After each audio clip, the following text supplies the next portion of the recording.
Hello guys and welcome to SteveKnows. I've got some epic virtual reality news stories that I want to share with you today, so I'm not going to waste any time waffling on.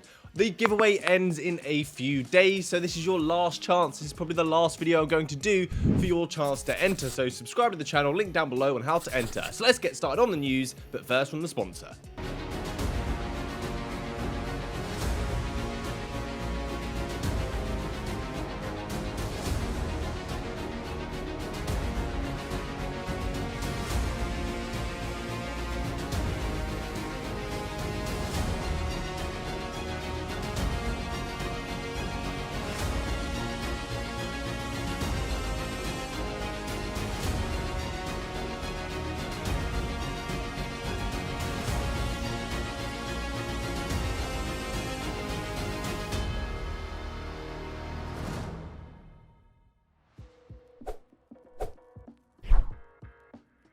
So the Dead Man DLC has just dropped now for Arizona Sunshine, the first of the paid DLC. The freebies have now ended, which we had in the previous months, and I'm impressed that they've managed to keep up with the roadmap that they laid out before us originally about when the DLC was going to be dropped, because many other companies seem to be delaying releases due to you know what.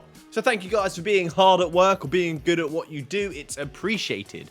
So the previous content was maps for Horde mode, but this DLC is a narrative prequel to the Arizona Sunshine campaign, where you play as someone called Doxon, who is in the US Special Forces. You've been sent in to contain this infection, contain the spread of this virus by arming a nuclear warhead. So you will find yourself inside more often than not as you navigate through a government missile silo. This can still be played cooperatively, it's not a single player experience, which is great news, because I think it's one of the most appealing things about this game, being able to play cooperatively with a friend the campaign. So the DLC contains the story that we just discussed, cooperative mode, multiple difficulty levels, including the apocalyptic mode for you beastheads that are just crazy good at this game. There's 6 new achievements to unlock, 3 new weapons, there's a submachine gun, a double-handed shotgun, and a special handgun. There's also 3 new masks to accessorize yourself with, a gas mask, a skull mask, and a dead man mask. The DLC is only going to cost $2.49 as well. That is a great bargain. The next DLC to come, that will be next month, The Damned, will be $5, which is another prequel to the narrative. Half-Life Alyx got an update so dang quickly. I think Valve may have heard us, or they are probably already aware of this problem. And that was the snap turning. So playing the game, this amazing next generation title, you had to snap turn, it wasn't smooth upon release. But they did put an end to that pretty fast, so if you watched my early review in my last video, I did kind of complain about this. They'd already resolved it. So I thought I'd let you guys know, because I know this can turn people off, not having the kind of smooth locomotion, but now they have fixed it, they've adjusted it. So if that was putting you off playing the game, you can now go ahead and grab it, and I would definitely recommend it. Woo! This one's pretty sweet as well. It seems Oculus TV is getting a great addition, perhaps one of my favorite ones yet, and that is the Slo Mo guys in virtual reality. Being able to watch a variety of destruction and content from these guys, capturing it in hundreds of frames per second in a virtual reality space, amazing. Their channel is amazing as a pancake, so having it in virtual reality, it must be even better. This is an 8-part series, and they have things like anti-fire grenades going off, fire breathing, jelly tennis, and so much more. So if you're into the Slo Mo guys, or if you're into virtual reality and want to see some stuff in incredible slow motion, that's available on Oculus TV.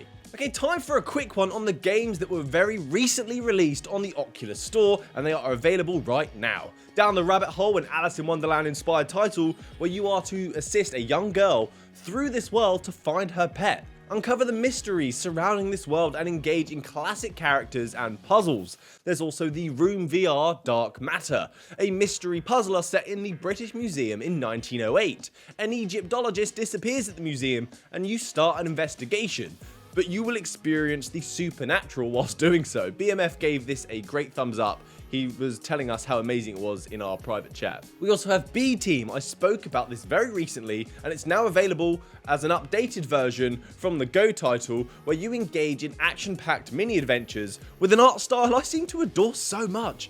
It's simple, fun, with tons of customization from Twisted Pixel, a dev company we've had interactions with before in the virtual reality space. Next is color space. You are placed in a black and white world where you have a color palette at your disposal to bring this place to life. And it sounds very simple, just virtual reality coloring, but the art style and the freedom of color actually seems like fun, especially if you're wanting to relax or if you're a kid, because I remember having coloring books for days as a child. Do the outline and then you fill in the middle. So this one's pretty interesting, and I can see it having many use cases. This is HoloSwitch. It's just hit early access, and it seems like something that we should have had a long time ago, and I want it now on the Oculus Quest. This application lets you interact with your mobile device while in virtual reality. So you pair your phone to your PC, and then this will enable overlays and interaction with your phone whilst in your VR device. Whether it be taking calls, responding to text messages, your social media notifications, just anything. Perhaps it's Just Eat saying that your food's here. So the company statement is this: until now, users of virtual reality regularly had to check if they are missing something out in real life. Case of the FOMO.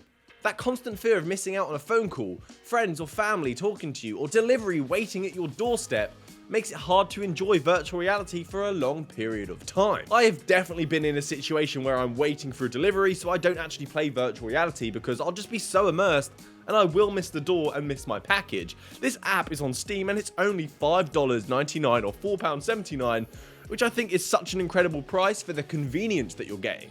Especially if you're a social person who loves virtual reality, or if you want to interact with your Discord that you have on your phone whilst in VR. I really love the design of this application as well. They've really thought about how can they make this look modern and sleek, how is it going to fit in the virtual reality world. So if you have an app on your phone that has a notification system, you'll be able to use it in this application. I went and looked at mine and I just had so many options. So I do recommend probably turning most of them off, otherwise you're constantly going to get pinged in game. This is compatible with all headsets that make use of OpenXR, which means it's currently not available on the Quest, but it is available on all other major platforms. But the Quest, as you may have seen in my previous news videos, is going to be getting that OpenXR standard. So hopefully that means that we'll be able to get this as well for our Oculus Quest devices. Fingers crossed. So let's talk Apple now. This may not be the first time you are hearing this, but if you are, Apple are said to be making an AR and virtual reality wearable within the next few years. And this was pretty big news that was stated back in 2018. We know how many people just seem to lap up anything Apple release, so this may help us VR enthusiasts with adoption for the more casual consumer. Much more so than the Oculus Quest has currently done. Recently, a lead at Apple, Mike Rockwell, has stated that there is a potential release for 2022.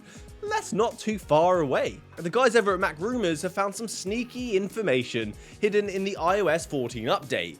The first is an image of what looks like a controller for the AR/VR device that looks rather similar to something that the Vive Focus has used and the Samsung Gear controller. Although it already had been confirmed that Apple will be using HTC tech throughout this process, so it kind of makes sense, though I hope it doesn't indicate a single remote for their device in 2022. We shall see. I don't believe the device is actually going to be used for gaming in any way, just simple kind of app store games, so it seems like the single remote, I suppose, would be a good fit for things such as messaging, photos, basic kind of applications and interactions. As well as that image though, they have discovered a game called Crosswalk Gaming, which is so good because it seems to be a game, something that you play when you're waiting to cross the street in augmented reality as an overlay. So you'll be on one side of the road waiting to cross, and on the other side of the road will be virtual pins, and you'll be using your virtual remote to bowl them down whilst waiting to cross the road. And the comment I loved on this article was someone saying, "I can see so many asses getting brushed." It just made me laugh. So that's it from me today, guys. Thanks for watching to the end of the video. I hope you have a great week being stuck in. Enjoy your virtual reality games. Thank you to my patrons as well. You are absolute legends. So happy gaming, guys. See you soon. Good day.